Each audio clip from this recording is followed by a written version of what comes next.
નમસ્કાર વિદ્યાર્થી મિત્રો, ઓનલાઈન એજ્યુકેશન અંતર્ગત શ્રી ભવાનીગઢ પ્રાથમિક શાળામાં આપ સૌનું હાર્દિક સ્વાગત છે. સૌથી પહેલા આપણે ધોરણ 3 ની અંદર ઘણું બધું શીખવાનું છે. એમાંના એક પ્રકરણ આપણે ધોરણ 3 ગણિતની અંદર આપણે સંખ્યાની ગમ્મત વિશે આપણે માહિતી મેળવવાની છે. પરંતુ એ પહેલા આપણે થોડોક ધોરણ 3 ના પ્રથમ પ્રકરણની અંદર આપણે થોડીક નજર નાખી લઈએ તો આપણને થોડી પુનરાવર્તન થઈ જશે.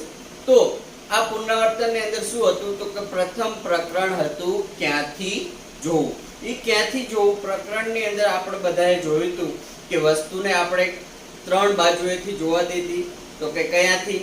તો કે સામેથી, તો કે ઉપરથી અને બાજુએથી. આ ત્રણ બાજુએથી આપણે જોતા હતા. એમાંથી વસ્તુ કેવી દેખાય છે તેના વિશે આપણે આકૃતિઓ પણ દોરી હતી અને એના વિશે આપણે કસોટી પણ આપી હતી. આ સિવાય આપણે સંમિતતા વિશે માહિતી મેળવી હતી. આ જે સંમિતતા છે એ સંમિતતા એટલે શું? તો કે સંમિતતા એટલે આકૃતિ એના જેવી દેખાય છે કે નહીં, દર્પણની અંદર આકૃતિ એના જેવી દેખાય છે કે નહીં, એના વિશે આપણે માહિતી મેળવી હતી. તો આ માહિતીની અંદર આપણે ABCD ના મૂળાક્ષરોની અંદર આપણે જોયું હતું તો કે એની અંદર એના જેવી દર્પણ આકૃતિ દેખાય છે કે નહીં, બે ભાગ કરવામાં આવતા એના જેવી આકૃતિ આપણને બીજી સામે દેખાય છે કે નહીં, એના વિશે આપણે માહિતી મેળવી હતી. અને હવે આપણે જોવાનું છે ધોરણ 3 ના પ્રકરણ 2 સંખ્યાની ગમ્મત. એની અંદર આપણે કેટલી માહિતી મેળવવાની છે તો એ તમારા બ્લેકબોર્ડ ની અંદર સામે અહીંયા દેખાય. સૌપ્રથમ આપણે જોઈએ તો ક્યાં સુધીની આપણે સંખ્યાનું જ્ઞાન આપણે મેળવવાનું છે તો કે 1000 સુધીની સંખ્યાની ઓળખ. આપણે ધોરણ 2 ની અંદર આપણે ક્યાં સુધી શીખી ગયા હતા તો કે 100 સુધી. હવે ધોરણ 3 ની અંદર આપણે 101 થી માંડી અને ક્યાં સુધી આપણે શીખવાનું છે 1000 સુધી આપણે શીખવાનું છે. હવે એની અંદર 1000 સુધીની સંખ્યાની અંદર આપણે શું શીખવાનું છે તો કે 101 થી માંડી અને 1000 સુધીની સંખ્યાનું આપણે શું કરવાનું છે વાંચન કરતા આપણે શીખવાનું છે. ત્યાર પછી તમે જોશો તો કે 1000 સુધીની સંખ્યાનું અંકોમાં અને શબ્દોમાં લેખન કેવી રીતે કરવું એના વિશે આપણે માહિતી મેળવવાની છે. આ ધોરણ 3 ના પ્રકરણ નંબર 2 ની અંદર સંખ્યાની ગમ્મતની અંદર આપણે આ માહિતી મેળવવાની છે. જો તમે આપણે ધોરણ 2 ની અંદર આપણે લખતા હતા તો કે 51 તો આપણે અંકોમાં લખ્યું તો એની બાજુમાં આપણે શું લખ્યું હતું શબ્દોમાં. એવી જ રીતે આપણે હવે આપણે 101 થી માંડી અને 1000 સુધીની સંખ્યાની આપણે માહિતી મેળવવાની છે.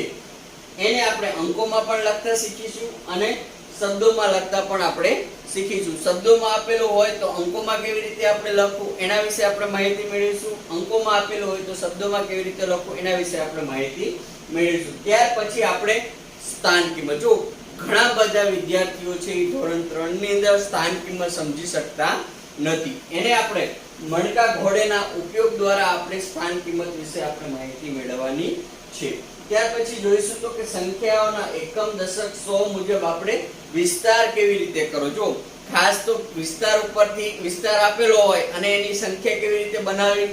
જો વિસ્તાર ન આપેલો હોય અને ખાલી સંખ્યા આપેલી હોય તો એ સંખ્યાનો વિસ્તાર એકમ દશક 100 મુજબ આપણે કેવી રીતે વિસ્તાર કરો એની આપણે સમજ આ પ્રકરણની અંદર સંખ્યાની ગમ્મત પ્રકરણની અંદર આપણે મેળવવાની છે. ત્યારબાદ વિસ્તાર પછી શું આપણે શીખવાનું છે આ પ્રકરણની અંદર તો કે તરત પહેલાની સંખ્યા 101 થી માંડી અને 1000 સુધીની વચ્ચેની જે કઈ સંખ્યાઓ આવતી હોય એ સંખ્યાઓ વિશે તરત પહેલાની સંખ્યા અને તરત પછીની સંખ્યા અને વચ્ચેની સંખ્યાઓ વિશે આપણે માહિતી મેળવવાની છે.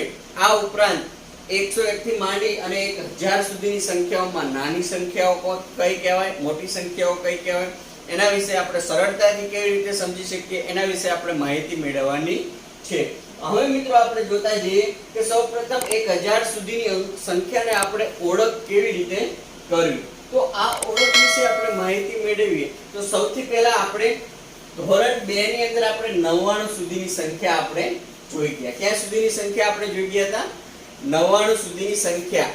આ 99 સુધીની સંખ્યા જે છે એ છે 2 અંકની શું છે 2 અંકની સૌથી મોટી સંખ્યા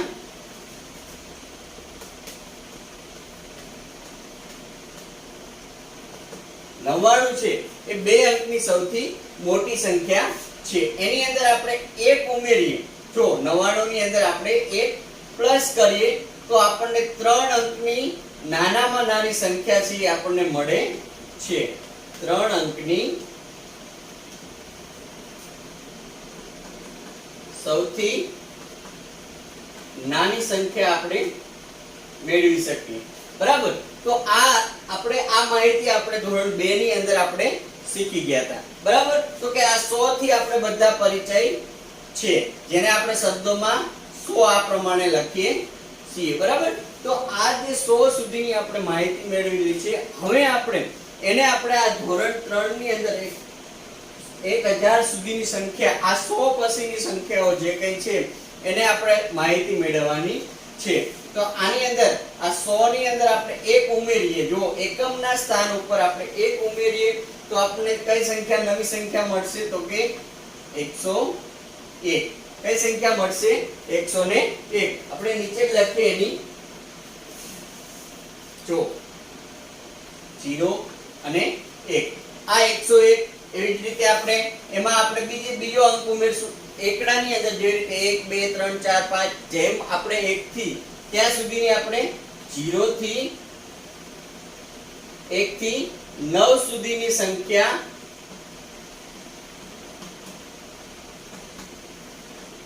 ઉમેરતા આપણને કઈ સંખ્યા મળશે? તો કે 101, 102, 103, 104, 105, 106, 107, 108, 109. કઈ સંખ્યા મળશે? 109. જ્યારે આ સંખ્યાની અંદર આપણે છેલ્લે જ્યારે 110 આપણને જ્યારે 109 મળી જાય એની અંદર આપણે તમે જોશો તો કે આ 100 ની અંદર આપણે ઉમેરવાના છે. શેની અંદર? 100 ની અંદર આપણે 10 ઉમેરીએ તો અહીંયાથી આગળની સંખ્યા આપણને મળી જશે. તો તમે જોશો અહીંયાથી આપણે કન્ટિન્યુ 10 એકમ અને દશક, અહીંયા સુધી આપણે એક જ અંક આપણે ઉમેરવાનો થતો તો 1 થી 9 સુધીની, એટલે આપણે 101, 102, 103 એવી રીતે આપણે આગળ વધ્યા. હવે આપણે જોવાનું છે 2 અંકની સંખ્યા આપણે ઉમેરવાની છે. તો 2 અંકની સૌથી નાનામાં નાની સંખ્યા કઈ? 10. તો આ 10 ને આપણે ઉમેરતા કઈ સંખ્યા આપણને મળશે? 110. હવે આ 110 પછી 111, 112, 113, 114 એમ કન્ટિન્યુ આપણે ઉમેરતા જઈશું. તો 120, પછી આપણે કન્ટિન્યુ ઉમેરતા જઈએ તો 121, 122 એવી રીતે આપણે ક્યાં સુધીની સંખ્યા આપણે ઉમેરવાની છે? 199 સુધી. હવે આ 199 માં આપણે જ્યારે 199 ની અંદર આપણે એક સ્ટેપ આગળ હાલીએ તો ત્યારે આપણને કઈ સંખ્યા મળશે? જો મિત્રો, ખાસ મેં નિરીક્ષણ કર્યું છે ઘણા બધા બાળકો જે છે એ શેની અંદર ભૂલ કરે છે કે સાહેબ 199 પછી શું આવે, 299 પછી શું આવે, 399 પછી શું આવે, 499 પછી શું આવશે, 599 પછી શું આવશે? આ વસ્તુની અંદર ઘણા બધા બાળકોને પ્રોબ્લેમ જોવા મળે છે. તો એના માટે આપણે એક આ વસ્તુ યાદ રાખવાની, એકમના અંકની અંદર આપણે એક આપણે શું કરવાનું છે? ઉમેરી દેવાનું. 9 ને 1 કેટલા થશે? 10. 10 ની શૂન્ય વધી આવી 1. 9 ને 1 10. 10 ની શૂન્ય વધી આવી 1. 1 ને 1 કેટલા થશે? 2. તો આ જે 199 માં એક સંખ્યા ઉમેરતા આપણને નવી જ સંખ્યા જે મળે છે એ સંખ્યા કઈ છે? 200. કઈ સંખ્યા છે? 200. બરાબર. હવે આપણે કન્ટિન્યુ જેવી રીતે આપણે 100 ની અંદર આપણે એક ઉમેરતા હતા, 100 ની અંદર એક ઉમેરો એવી રીતે આપણે 200 માં એક ઉમેરતા જઈએ. 0 થી 9 સુધીની આપણે સંખ્યા આપણે ઉમેરતા જઈએ તો 1, 0 અને 2. બરાબર. 201. એ રીતે આપણને કઈ સંખ્યા, નવી સંખ્યા મળશે? તો કે 201, 202, 203, 204 એમ કન્ટિન્યુ આપણે ઉમેરતા જઈએ તો 209 સુધીની આપણને સંખ્યા મળશે. આ 200 ની અંદર આપણે હવે તમે જોશો તો 200 માં આપણે 2 અંકની સંખ્યા ઉમેરશું તો આપણને આગળ કન્ટિન્યુ આપણને સંખ્યા મળશે 0, 1 અને 210. એમ આપણે કન્ટિન્યુ લખતા જઈશું ક્યાં સુધી? તો કે 210, 211, 212 એવી રીતે આપણે કન્ટિન્યુ લખશું તો આપણને કઈ સંખ્યા મળશે? 299. એવી રીતે આપણે 199 માં એક ઉમેરો એવી જ રીતે આપણે 299 માં એક ઉમેરતા જઈશું તો આપણને 300 સંખ્યા મળી જશે. જેવી રીતે 100 માં 1 ઉમેરો તો આપણને 101 મળ્યા, 200 માં 1 ઉમેરો તો 201 મળ્યા. એવી જ રીતે આપણે 300 માં 1 ઉમેરશું તો આપણને કઈ સંખ્યા મળશે? 301. એવી રીતે કન્ટિન્યુ છેલ્લે જ્યાં સુધી આપણે 999 આપણને ન મળે ત્યાં સુધી આપણે ઉમેરતું જવાનું છે. અને છેલ્લે જ્યારે 999 માં 999 જે છે ઈ છે 3 અંકની સૌથી મોટી સંખ્યા. કઈ છે? 3 અંકની સૌથી મોટી સંખ્યા. બરાબર.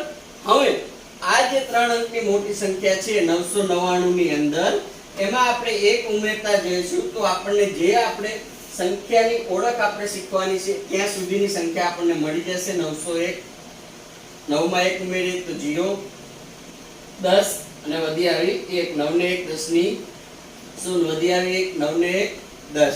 આપણે જ્યાં સુધી વાંચન અને ઓળખ શીખવાનું છે એ આ સંખ્યા સુધી આપણને મળી જશે. તો 999 માં આપણે 1 મૂકીએ, 1 ઉમેરીએ તો આપણને એ સંખ્યા મળે છે. અને 1000 છે 4 અંકની સૌથી નાનામાં નાની 4 અંકની સૌથી નાની સંખ્યા આપણને મળી જાય છે. તો મિત્રો આના દ્વારા આપણને પરીક્ષામાં પૂછાય 2 અંકની સૌથી નાની સંખ્યા કઈ? તો કે 99. 2 અંકની સૌથી મોટી સંખ્યા કઈ? તો કે 99. અને 2 અંકની સૌથી નાની સંખ્યા કઈ? તો કે 10. કઈ સંખ્યા છે? 10. બરાબર. આ જે સંખ્યા છે 2 અંકની સૌથી નાની સંખ્યા, જ્યારે 99 છે 2 અંકની સૌથી મોટી સંખ્યા, જ્યારે 100 છે 3 અંકની સૌથી નાની સંખ્યા છે, જ્યારે 999 જે છે 3 અંકની સૌથી મોટી સંખ્યા છે, જ્યારે 4 અંકની સૌથી નાની સંખ્યા કઈ આવશે? તો કે 1000 છે 4 અંકની સૌથી નાની સંખ્યા. જેમ તમે આગળ જશો ચોથા ધોરણમાં એમાં આપણે 1001 થી માંડી અને 10000 સુધી એમ કન્ટિન્યુ આગળના ધોરણમાં આપણે સંખ્યા, એની સ્થાન કિંમત, એનો વિસ્તાર કેવી રીતે કરવો એના વિશે આપણે સમજ મેળવશું. આ બે વસ્તુ આપણે થઈ ગઈ. હવે આપણે જોઈશું ઓળખ થઈ ગઈ, અંકોમાં અને શબ્દોમાં લખતા હવે આપણે શીખવાનું છે. તો મિત્રો આ વસ્તુ ખાસ યાદ રાખજો કે એક એક અંક આપણે ઉમેરતા જઈશું તો એક એક અંકની આગળ આપણે 1 અંકની કે 2 અંકની સંખ્યા આપણે ઉમેરતા જઈશું તો આપણને નવી સંખ્યા મળશે. અને જેને આપણે શબ્દોમાં અને અંકોમાં કેવી રીતે લખવું એના વિશે આપણે માહિતી હવે આપણે મેળવીએ. જો તો સૌથી પહેલા આપણે શું જોઈશું? તો કે મણકા ઘોડી. શું જોઈશું આપણે? મણકા ઘોડીના ઉપયોગથી સ્થાન કિંમત અને એને અંકોમાં અને શબ્દોમાં કેવી રીતે લખવું એના વિશે આપણે માહિતી મેળવીએ. તો સૌથી પહેલા આપણે એકમ, દશક અને 100 વિશે આપણે માહિતી મેળવી લઈએ. બરાબર. અહીંયા આપણે લખીએ એકમ, દશક અને 100. હવે અહીંયા આપણે મણકા ઘોડી દોરી લઈએ. બરાબર. હવે આ મણકા ઘોડીની અંદર આપણે શૂન્ય આપણે જોડી દઈએ તો આપણને કોઈ સંખ્યા છે આપણને મળે છે.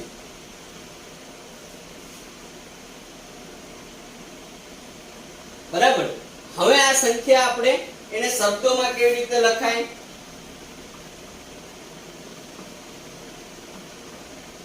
શબ્દોમાં કેમ લખાય, અંકોમાં કેવી રીતે લખાય એના વિશે આપણે માહિતી મેળવીએ. તો સૌથી પહેલા આપણે જોઈએ તો કે હવે આપણે મણકા ઘોડીમાં અહીંયા 1 2 અને 3 તો કેટલા મીંડા આપેલા છે? 3. અહીંયા 1 2 3 4 અને 5. દશકના સ્થાનમાં કેટલા આપેલા છે? 5. અહીંયા 100 ના સ્થાન ઉપર 1 અને 2. તો આપણને એક સંખ્યા મળી ગઈ. કઈ સંખ્યા? તો કે 205 દશક અને 3 એકમ. આવી આપણે સંખ્યાનું વાંચન આપણે કરવું હોય તો આ પ્રમાણે કરી શકીએ. પરંતુ એને આપણે શબ્દોમાં કેવી રીતે લખી શકાય? તો શબ્દોમાં લખવું હોય તો 2 છે કેના સ્થાનમાં છે? 100 ના સ્થાન ઉપર. તો 2 છે એટલે આપણે અહીંયા શું લખશું? 200. શું લખશું? 200. એટલે કે 200. 200 જ્યારે એકમ અને દશક જ્યારે ત્રણ અંકની સંખ્યા આપેલી હોય ત્યારે જેવી રીતે આપણે એકડામાં આપણે બોલીએ છીએ કે 15 20 25 40 45 46 48 બરાબર 51 52 53 જેવી રીતે આપણે બે અંકો સાથે બોલીએ છીએ એમ આની અંદર જ્યારે ત્રણ અંકની સંખ્યા આપેલી હોય ત્યારે એકમ અને દશકની જે સંખ્યા જે છે એ સંખ્યાને જેવી રીતે આપણે અંકોમાં બોલીએ છીએ એવી જ રીતે આપણે બોલવાનું છે. તો એનું લેખન કેવી રીતે તો કે 5 ને તગડે 53 તો 253. આ રીતે એને આપણે શેમાં લખી શકીએ શબ્દોમાં. હવે આપણે અંકોમાં એને કેવી રીતે લખવાનું છે તો કે 253. તો આ રીતે આપણે એને આપણે અંકોમાં અને શબ્દોમાં આપણે લખી શકીએ છીએ. તો આગળ આપણે જોવાનું છે તો કે એની સ્થાન કિંમત શું? સ્થાન કિંમત શું? સ્થાન કિંમત સમજવા માટે 253 સ્થાન કિંમત એકમ દશક અને 100 અને 1000 વિશેનો આપણને ખ્યાલ હોય તો આપણે એની સ્થાન કિંમત આપણે મેળવી શકીએ. સ્થાન કિંમત એટલે કે કોઈ પણ અંક જે આપેલો છે એ અંક પોતાના સ્થાન ઉપર કયા સ્થાન ઉપર છે એની કિંમત શું આપેલી છે એને આપણે શું કહીશું સ્થાન કિંમત. તો સૌથી પહેલા 3 છે એ કયા સ્થાન ઉપર છે? એકમ. જો સ્થાન કિંમત મેળવવી હોય તો અહીંયા આપણે જોઈશું તો 2 છે કે શેના સ્થાન ઉપર છે? 100 ના સ્થાન ઉપર. એનો મતલબ એ થયો કે આપણી પાસે 100 ની કેટલી નોટો હશે તો કે 2. 100 ની કેટલી નોટો હશે? 2. તો 100 ની 2 નોટો બરાબર કેટલા થશે? 200. કેટલા થશે? 200. તો અહીંયા આપણે આ અંકની સ્થાન કિંમત લઈએ તો 2 ની સ્થાન કિંમત આ મુજબ આપણે લખી શકીએ. 2 ની સ્થાન કિંમત બરાબર 200. એવી જ રીતે આપણે અહીંયા જોઈએ તો કે હવે આપણે દશકનો અંક જોઈએ. બરાબર? હવે દશકનો અંક તો દશક મતલબ 10. દશક મતલબ શું? 10. જે સ્થાન ઉપર 5 આપેલા છે એનો મતલબ એ કે 5 છે દશકના સ્થાનમાં એટલે કે એની પાસે 10 ની કેટલી નોટો હોવાની તો કે 5 નોટો. તો આપણે સ્વાભાવિક છે આપણે ખબર પડી જવાની કે આપણી પાસે 10 ની કેટલી નોટો છે? 5. તો કેટલા રૂપિયા થયા આપણી પાસે? 50 રૂપિયા. કેટલા રૂપિયા થયા? 50 રૂપિયા. તો અહીંયા આપણે 5 ની સ્થાન કિંમત 5 ની સ્થાન કિંમત બરાબર 50 રૂપિયા. ત્યાર પછી જોઈએ તો એકમ એટલે કે 1. એકમ એટલે 1. તો એકમનો અંક જે છે એની સ્થાન કિંમત જે અંક આપેલો હોય એ જ અંક રહે છે. દાખલા તરીકે 0 આપેલો હોય તો એકમ પાસે કંઈ છે નહીં. તો આપણે 0 ની સ્થાન કિંમત શું થશે? 0. પરંતુ અહીંયા આપણી પાસે શું આપેલું છે? 3 આપેલું છે. તો એકમ મતલબ કે એની પાસે રૂપિયાના કેટલા સિક્કા છે? 3. તો 3 ની સ્થાન કિંમત આપણે લખવી હોય તો કઈ રીતે આપણે લખી શકીએ? 3 ની સ્થાન કિંમત બરાબર 3. જે અંક આપેલો હોય એકમમાં 5 આપેલા હોય તો 3 ની સ્થાન કિંમત 5 થાય. 2 આપેલા હોય તો 2 ની સ્થાન કિંમત એને 2 થશે. 4 આપેલા હોય તો 4 ની સ્થાન કિંમત કેટલી થશે? 4. એકમમાં આપેલા હોય ત્યારે દશકમાં આપેલા હોય અહીંયા 6 આપેલા હોય તો દશકના અંકની સ્થાન કિંમત 60 થશે. અહીંયા 100 ના અંક ઉપર 5 આપેલા હોય તો 5 ની સ્થાન કિંમત કેટલી થશે? 500. બરાબર? તો આ સ્થાન કિંમત વિશે આપણને ખબર પડી ગઈ. અંકોમાં અને શબ્દોમાં કેવી રીતે લખાય એના વિશે પણ આપણે માહિતી મેળવી લીધી. મિત્રો હવે આગળ આપણે બીજા લેક્ચરની અંદર આપણે સ્થાન કિંમત વિશે આપણે વધુ માહિતી મેળવીશું. પરંતુ એ પહેલા આપણે વધુ એક ઉદાહરણ આપણે સમજી લઈએ. તો આ ઉદાહરણ સમજવા માટે આપણે અહીંયા ફરીથી આપણે બરાબર આ મુજબ આપણે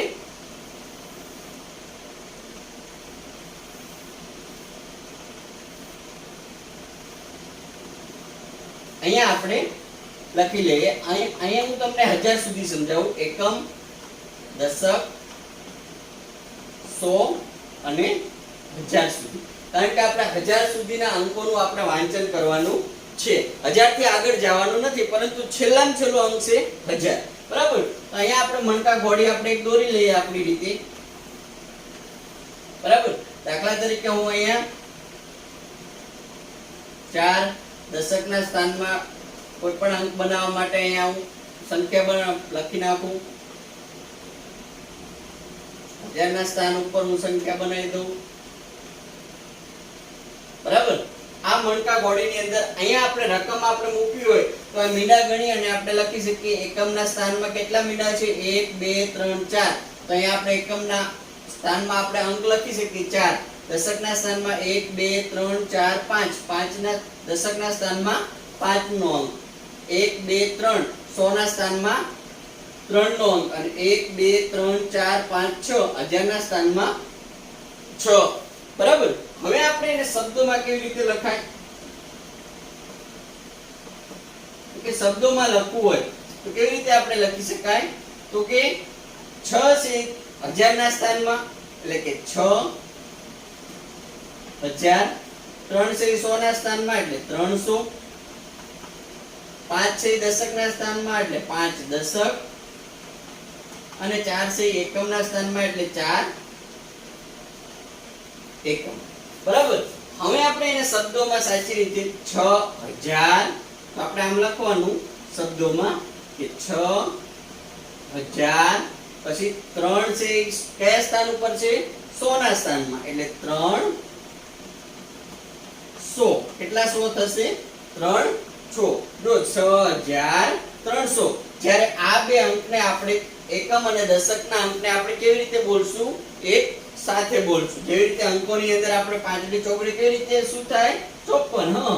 તો આપણે આ મુજબ આપણે લખી શકીએ 6354. આપણે આને શબ્દોમાં લખ્યું. હવે આપણે એને અંકોમાં લખવું હોય તો કેવી રીતે આ બધા જ અંકોને આપણે ભેગા કરી નાખીએ તો કેવી રીતે આપણે થશે તો કે 6354.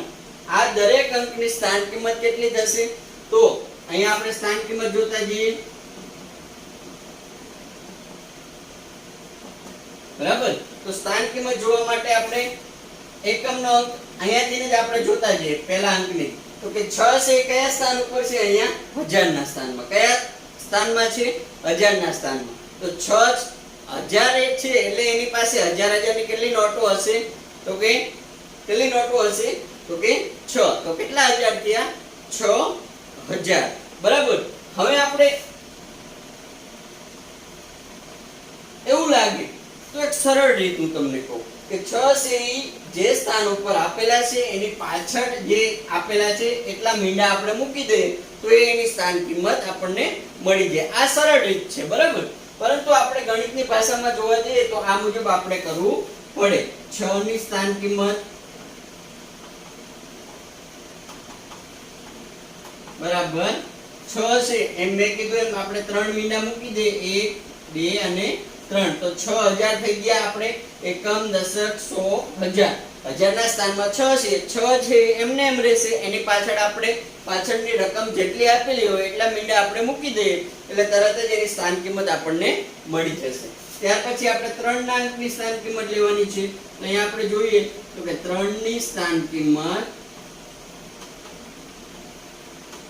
બરાબર 3 છે કયા સ્થાન ઉપર છે 100 ના સ્થાનમાં. એનો મતલબ એ થયો કે 100 ની કેટલી નોટો હશે 3. તો અહીંયા આપણે 300 એટલે કે 100 ની 3 નોટો એટલે એની સ્થાન કિંમત કેટલી થઈ 300. જેવી રીતે મેં કીધું કે જે રકમની સ્થાન કિંમત કીધી હોય એ અંક લખી નાખો અને એ અંકની પાછળ જેટલા અંકો આપેલા હોય એટલા આપણે એની પાછળ મીંડા મૂકી દેવી એટલે આપણને એની સ્થાન કિંમત મળી જશે. 3 છે એની પાછળ 2 અંકો આપેલા છે તો આપણે 2 મીંડા મૂકી દો તો એની સ્થાન કિંમત આપણને સરળતાથી મળી જશે. ત્યાર પછી આપણે જોઈએ 5 ની સ્થાન કિંમત. તો અહીંયા આપણે 5 છે કયા સ્થાન ઉપર છે દશકના સ્થાન ઉપર. કયા સ્થાન ઉપર છે દશકના સ્થાન ઉપર. એટલે કે 10 ની એની પાસે કેટલી નોટો હશે 5. તો એની સ્થાન કિંમત કેટલી થશે 50. જેવી રીતે મેં અગાઉ તમને કીધું કે અહીંયા જે રકમ આપેલી હોય એ જે રકમની સ્થાન કિંમત લેવાની હોય એ રકમની પાછળ જેટલા અંકો આપેલા હોય એટલા શૂન્ય પાછળ મૂકી દો. તો કે અહીંયા એક જ અંક આપેલો છે તો એનો મતલબ એ કે આપણે એક શૂન્ય મૂકી અને આપણે એની સ્થાન કિંમત મેળવી શકીએ. અને છેલ્લે જે અંક આપેલો છે એકમનો અંક તો કે જે અંક છેલ્લે આપેલો હોય એ અંકની સ્થાન કિંમત એને એ જ રહે છે. બરાબર. તો 4 ની સ્થાન કિંમત શું મળશે આપણને 4 ને 4 જ રહેશે. તો વિદ્યાર્થી મિત્રો બધાને ખ્યાલ આવી ગયો હશે કે આપણે મણકા ઘોડીની મદદથી અંકોમાં કેવી રીતે લખી શકાય, શબ્દોમાં કેવી રીતે લખી શકાય, સ્થાન કિંમત વિશે આપણે કેવી રીતે માહિતી મેળવી શકાય. હવે આપણને કોઈ પણ સંખ્યા આપણને આપવામાં આવે તો એ સંખ્યાના આધારે એની સ્થાન કિંમત પૂછવામાં આવે અથવા તો આપણને શબ્દોમાં કે અંકોમાં લખવાનું કહેવામાં આવે તો મણકા ઘોડીની મદદથી આપણે એકમ, દશક, સો વિશે ખ્યાલ મેળવી અને આપણે એને શબ્દોમાં અને અંકોમાં લખી શકીએ છીએ. એવી જ રીતે મણકા ઘોડીની મદદથી આપણે સ્થાન કિંમત પણ મેળવી શકીએ છીએ. ફરી મળીશું નવા ટોપિક સાથે. ત્યાં સુધી આપણે રજા લઈશું. નમસ્કાર.